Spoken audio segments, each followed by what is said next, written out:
Selamat pagi Bapak Ibu yang dikasihi Tuhan, yang dinaungi dalam anugerahnya. Berjumpa kembali kita dalam menu sarapan firman, makanan buat jiwa kita yang membuat hidup benar-benar hidup.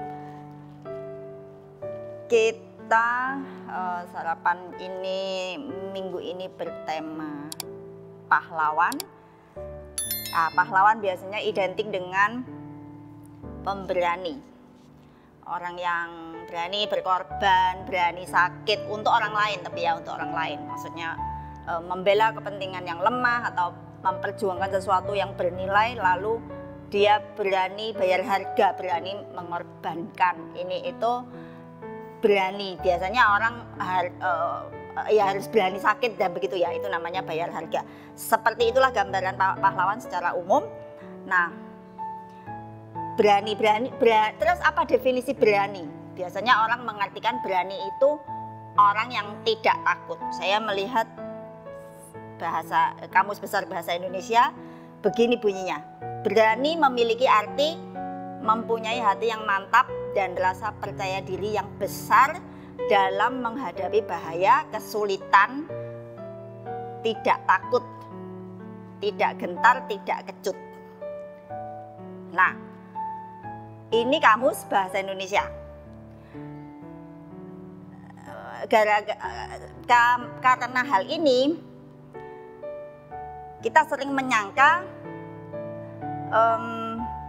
orang pemberani atau pahlawan itu tuh dari sononya gitu ya. Karena kalau saya orangnya takutan, makanya tidak bisa saya seperti itu. Kalau ini memang beranian, pedean orangnya ini gitu. Orang mengira itu sudah sifat yang dari lahir dimiliki oleh seseorang dengan turunan yang bagaimana, dengan pokoknya sifat-sifat yang dari sononya dikaruniai seperti itu, memang orangnya seperti itu biasanya gitu. Tapi kita mau lihat bahwa Alkitab bilang beda, saudara, tentang itu. Lukas 22 ayat 44.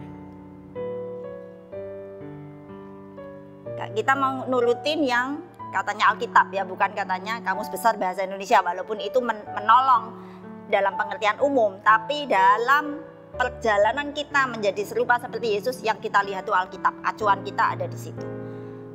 Lukas 22 ayat 44. Ini cerita, kalau saudara baca judul perikop, seluruh perikop itu dari ayat 39. Judulnya adalah di Taman Getsemani. Yesus waktu berdoa di Taman Getsemani menghadapi penyaliban. Ayat 44 bilang, ia sangat ketakutan dan makin bersungguh-sungguh berdoa. Peluhnya menjadi seperti titik-titik darah yang bertetesan ke tanah. Ini adalah contoh pahlawan terbesar sepanjang sejarah manusia. Dia menghadapi sesuatu yang sangat paling menakutkan ya, hukuman yang paling menakutkan itu salib. Karena orang yang digantung di salib itu bisa berhari-hari tidak mati. Dia mati sangat-sangat tersiksa dan pelan-pelan. Dan kalau orang menyangka bahwa pahlawan itu tidak takut, adalah orang yang berani, yang artinya tidak takut, tidak ada perasaan takut, tidak takutan, salah sekali kalau mengira Yesus seperti itu, dan kita yang sudah dilahirkan takutan ya sudah tidak bisa jadi pahlawan. Karena semua orang itu dilahirkan itu takutan sebenarnya. Orang ini karena sifat jatuh dalam dosa, itu salah satu akibatnya itu manusia menjadi yang tadinya tidak takut apa-apa, jadi takutan. Karena Adam pertama kali berdosa, disitulah pertama kali dia merasakan, aku takut sama Tuhan, maka aku menghindar, maka aku sembunyi. Takut itu kemudian beranak pinak terus sampai ke generasi sekarang ini, dan kita mewarisi ketakutannya.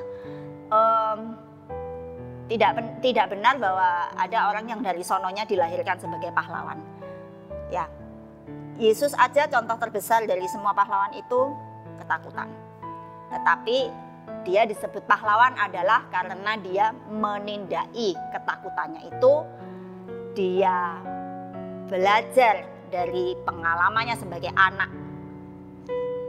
belajar bagaimana menundukkan ketakutan itu kepada kehendak Bapa. Dia belajar memerangi ketakutan itu. Disitulah tindakan kepahlawanannya lebih dulu di dalam batin. Baru kemudian setelah batin itu beres, dia dengan sukses bisa melewati yang fisik.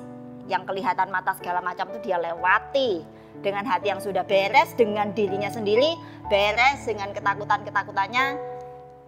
Ya, itulah pahlawan. Disitulah letaknya kepahlawanan. Bukan di tidak pernah merasa takut, tetapi tetap bertindak, melakukan melangkah yang benar walaupun takut. Karena semua orang pasti ada takutnya. Saya pernah maksudnya ngomong-ngomong dalam rangka tugas-tugas. Ini ada seorang pemimpin, seorang yang memimpin satu bagian gitu.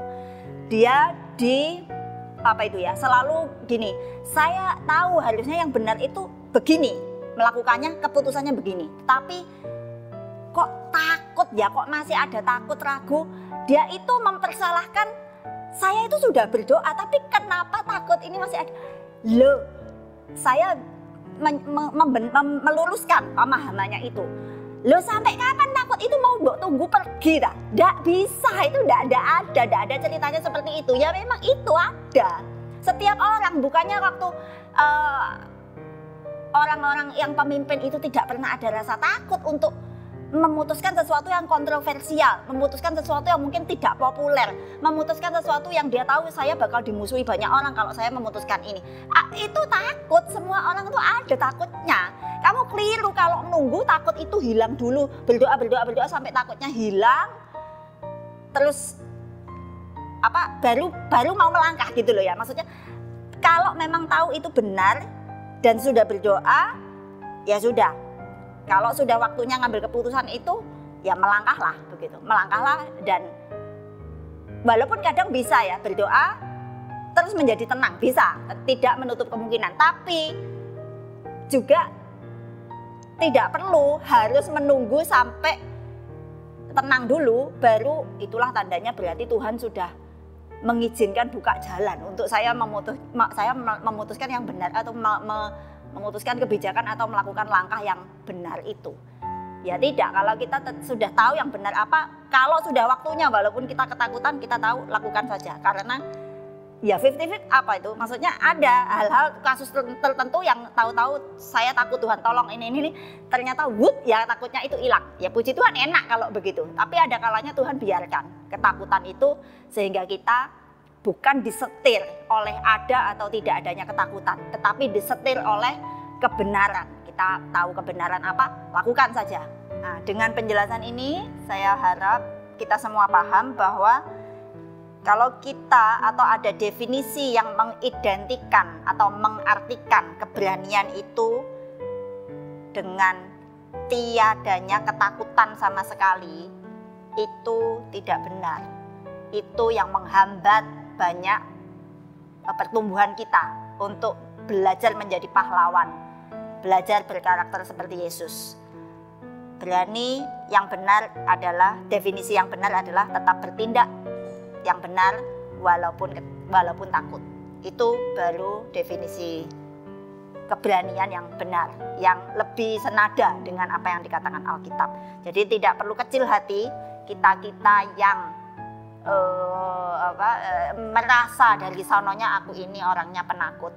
Karena setiap orang sebenarnya seperti itu, bahkan Yesus pun seperti itu. Tetapi jadi kita tidak punya alasan untuk tidak mau berubah.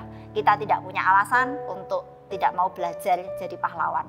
Yesus aja dia takut, tapi dia mencontohkan kepada kita, kalau kamu takut ini yang kamu lakukan. Bukan ngece-ngece, ya kamu kayak gitu aja takut begitu. Enggak, tapi dia bilang setiap orang aja takut, aku juga takut. Tapi begini caranya mengatasi ketakutan, berdoa, bergumul, tundukkan ego kita, tundukkan kehendak diri kita kepada kehendak Bapa, dan disitulah kelepasan, kebebasan dari segala ketakutan.